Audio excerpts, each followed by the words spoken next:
Balapur police हदूद में वाक़ मकान में एक शख्स की मुश्तबा हालत में नाश दस्तियाब हुई। तफसीलात के मुताबिक सालेहीन कॉलोनी में वाक़ मकान में 45 साल इमरान की मुश्तबा हालत में नाश दस्तियाब हुई, जिसको नामालूम हमलावरों ने बेरहमी के साथ कत्ल कर दिया। इस वाक़े की इत्तला के साथ ही inspector police Balapur Bhaskar, ACP Vanasthalipuram Purushottam Reddy ने अपने मातहत अमले के हमरा मुकाम वाक़या पहुंचकर ज़ाब्ते की कार्रवाई की। पुलिस ने इस सिलसिले में एक मुकदमा दर्ज कर तहक़ीक़ात का आगाज कर दिया।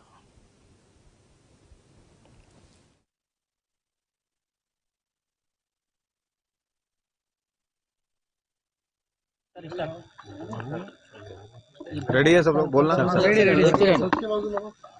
कॉलोनी में शाम को एक मर्डर हुआ करके खबर आई तो हमारी टीम सारी यहाँ पे पहुंची है। हम लोगों ने इसमें इन्वेस्टिगेशन स्टार्ट किया है। तो ये जो मरने वाला है इसका नाम मोहम्मद अकबर है। ये वादिया उदय कॉलोनी का ये रहने वाला है। तो बेसिकली हमारी तहकीकात में मालूम ये हुआ है कि इसने कुछ समय पहले एक घर खरीदा था जिसका कि इसने पैसा देना था, तो 2.5 लाख रुपया। वो पैसा इसने अभी तक रिटर्न नहीं किया था। वो आदमी जो था उसका नाम मोहम्मद कादरी है। उसको इसने पैसा रिटर्न करना था लेकिन अभी तक रिटर्न नहीं किया है। तो काफ़ी देर से आदमी इससे पैसा मांग रहा था, तकरीबन 8 महीने से।